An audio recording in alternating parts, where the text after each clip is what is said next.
உயிர்வாக்கும் செந்தமிழே, உனக்கு தலைதாழ்ந்த வணக்கம்.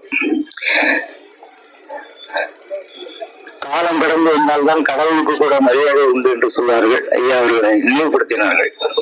எப்பவுமே ஒரு அரை மணி நேரம் கழிச்சு வந்தாதான் சென்னை ஒரு மரியாதை இருக்கும் போல இருக்கு. இன்னைக்கு சீக்கிரம் வந்ததுனால வரவேற்புரை நிகழ்த்தியே அப்படின்னால எனக்கு கொஞ்சம் தூக்கி வாரி போட்டுருச்சு. நம்ம பேசவே இல்லையே அப்படின்னு. ஞானம் இலக்கிய இயக்கத்தினுடைய இந்த மாத நிகழ்ச்சி சிறப்பாக சாகித்ய அகாடமி சிறுகதை வாசிப்புடன் தொடங்கியது. இந்த நிகழ்ச்சிக்கு தலைமை தாங்கி கொண்டிருக்கக்கூடிய அருமை நண்பர் அரிமா கந்தசாமி அவர்களை இந்த ஞானம் சார்பாக வருவதற்கு என வரவேற்கிறேன்.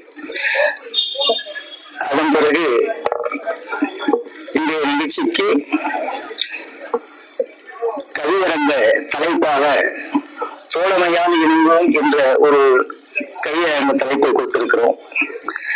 அந்த தோழமையான இணைவோம் என்பது ஒரு பொதுவுடைமை சித்தாந்தத்தில் வரக்கூடிய ஒரு சொல். இதை பட்டுக்கோட்டையும் பயன்படுத்தியிருப்பார்.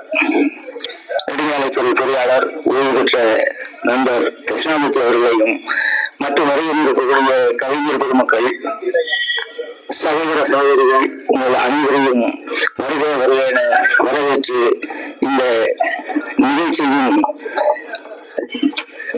தலைமையேற்றிருக்கக்கூடிய ஐயா கந்தசாமி அவர்கள் தலைமையுரை ஆற்றுவார்கள் என்று எந்த கன்சன்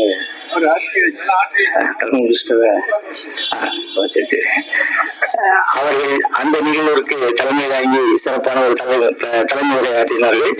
இந்த நிகழ்விற்கு இப்போது கவியரங்க தலைவராக அமைந்திருக்கக்கூடிய ஐயா ஏற்கரை கோபாலகிருஷ்ணன் அவர்கள் இந்த கவியரங்கத்தை தொடர்ந்து நடத்துவார்கள். அவர்களையும் வருகை என வரவேற்று வரவேற்புரை நிகழ்ச்சிகிறேன். நன்றி, வணக்கம்.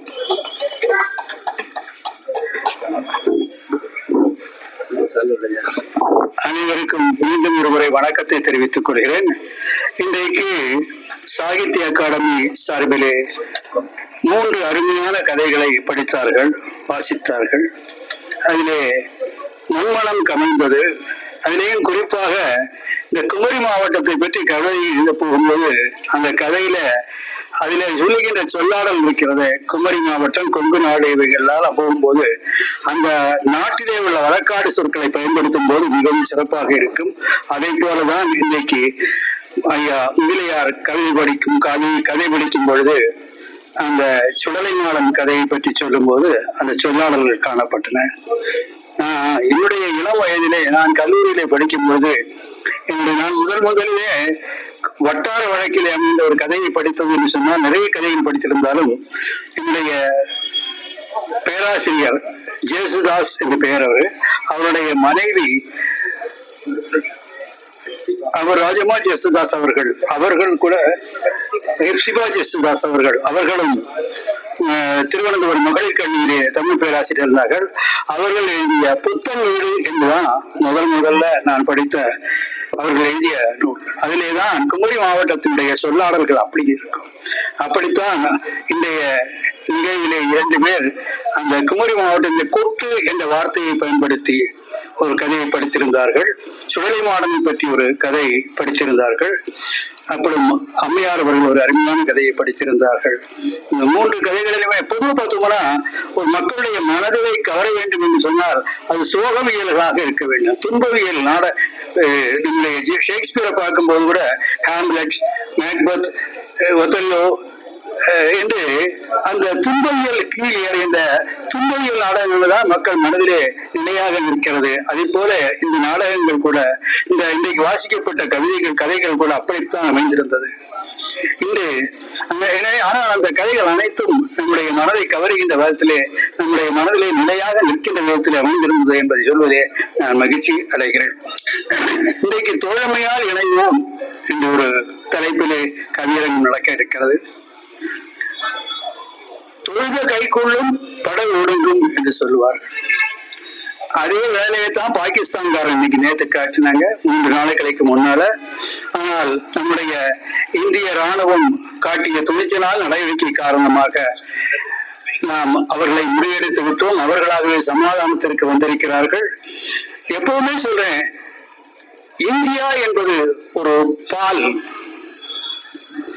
அந்த பாலிலே காணப்படுகின்ற தயிர் தான் அதிலே உள்ள மாநிலங்கள் எல்லாம். மாநிலங்களிலே காணப்படுகின்ற மொழிதான் அதிலே இருந்து திரண்டு வருகின்ற வெண்ணெய். அந்த வெண்ணெயை உருக்கினால் கிடைக்கக்கூடிய நெய்தான் மக்கள். அதே போல் இந்தியா என்பது ஒரு பாலாக உருவினால் அதிலேயும் உருவாகின்ற தயிர், வெண்ணெய், நெய் போல இந்த நாட்டு மக்கள் அனைவரும் ஒன்றாக இணைந்து பகைவரை வெல்ல வேண்டும். படை ஒடுக்கி வருகின்ற பகைவரை வெல்ல வேண்டும். அந்த நிலையிலே நாம் அனைவரும் ஒன்றாக இணைய வேண்டும். நமக்குள்ளே 1000 உண்டிக்கு ஜாதி, 1000 உண்டிக்கு மொழிகள், 1000 உண்டிக்கு இணைகள் எனில் அந்நியர் ஒருவர் வந்து புகழின் நீதி என்று சொன்னாரே, அதே போல அந்த அந்நியருக்கு இடம் கொடுக்காமல் நாமெல்லாம் இன்றைக்கும் இந்தியர் என்ற உணர்வையும் தமிழர் என்ற உணர்வையும் கொள்ளுவோம். நிறைய பேர் நான் பார்த்திருந்த சில இதெல்லாம் பார்த்தேன். இந்த போரில் கூட இதை பயன்படுத்தி கூட தங்களுடைய சொந்த லாபத்திற்காக பேசுகின்றவர்களை பார்க்கின்றேன். அவர்களை எல்லாம் நாம் புறந்தள்ள வேண்டும் என்று இடத்திலே கேட்டுக்கொள்கிறேன். அது தோழமையால் இணைவோம் என்று சொன்னால், தோழமையால் நாம் அனைவரும் பாரதவாசிகள், இந்தியர்கள், தமிழர்கள், தமிழ் மக்கள் என்ற உணர்வோடு ஜாதி, மதம், இனம் அத்தனையும் மறந்துவிட்டு தோழமையால் இணைவோம் என்று கூறி இந்த கவிதையிலே படிப்பதற்கு ஒருவராக அழைக்கிறேன். முதலில் பட்டுராசு பாரதி ஐயா அவர்களை அழைக்கிறேன். இன்னொன்று, நான் ஒவ்வொரு கவிதைக்கு விளக்கங்கள் சொல்லிக் கொண்டிருக்க போவதில்லை. ஏன்னா 22, 23 பேர் கவிதை படிக்க வேண்டியிருக்கிறது. அதற்கிடையிலே நானும் என்னுடைய சொந்த கருத்துக்களை சொல்லிக் கொண்டிருந்தால் சரியாக இருக்காது என்பதால் பெயர்களை மட்டும் படித்து உங்களை அன்போடு அழைப்பேன் என்று கூறி வாய்ப்புக்கு திடீர் தலைவர் ஐயா செல்லப்பிரட்டியார் அவர்கள் மருத்துவமனையில் இருக்கிறார்கள். அவர்கள் மிக விரைவிலேயே பூரண குணம் பெற்று வர வேண்டும் என்று உங்கள் சார்பாக இறைவனை ஏந்தி நான் வேண்டிக் கொண்டு இந்த திடீர் தலைமை கிடைத்ததுனால எளிதாக சில வார்த்தைகளை பேசினேன் என்று கூறி வாய்ப்புக்கு நன்றி பாராட்டி விடைபெறுகிறேன். இப்பொழுது பட்டுராசு பாரதி ஐயா அவர்கள் வந்திருக்கும் அனைவரையும் வாசல் பட்டுராச பாரதி நான் பணிந்து வணங்குகிறேன். இது தலைப்புக்கான கவிதை அல்ல, அன்னையர் தினம் என்ற காரணத்தினால் தாயை குறித்தான ஒரு கவிதை. இங்கே நிலவை கூட்டி வந்து நித்தமும் பாப்பாடி உலகி கொண்டு தாய் உணவை ஊட்டுங்கால் தலையை தூக்கினால் தவறாமல் வான் பார்க்க மலைக்காமல் எனை சுமந்து மன்றாடி ஊட்டினாள் தாய். நாக்கு புரள எண்ணி நாள்தோறும் தேன் தடவி போக்கு காட்டி அன்னை பொழுதுக்கும் தமிழ் தருவாள்.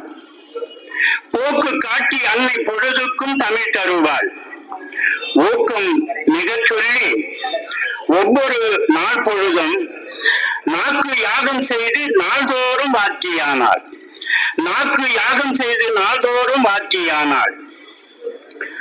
அப்பம்மா எனை அள்ளி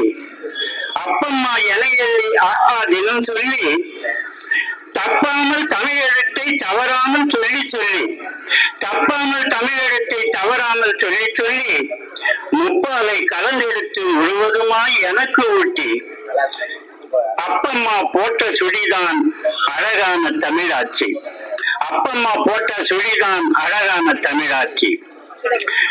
மற்றவமாய் என் பெற்றோர் நாள்தோறும் ஆசானாகி கற்றுத்தந்த வித்தைதானே கற்பூர தமிழாட்சி. அற்புத சொல்லாடல் அழகழகாய் பழகு தமிழ் சொற்பதமாய் என்னாவில் சொல்லி தந்தார் அது முதலாட்சி.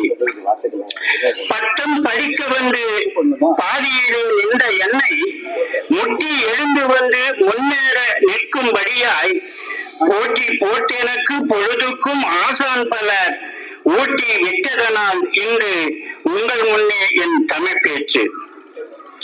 போட்டியிட்டெனக்கு பலர் கல்வி தந்தாலும் போட்டி எட்டெனக்கு பலர்கல்வி தந்தாலும் எட்டி எழுந்து வளர்ச்சி எத்தனை நான் பெற்றிருந்தாலும் வட்டி முதலுமாய் அவர் தம்மை வணங்கி நான் நின்றாலும் மட்டில்லா தமிழ் தந்த என் பெற்றோரே முதல் தெய்வம், அவர்களை நான் பணிந்து வணங்குகிறேன். நன்றி, வணக்கம்.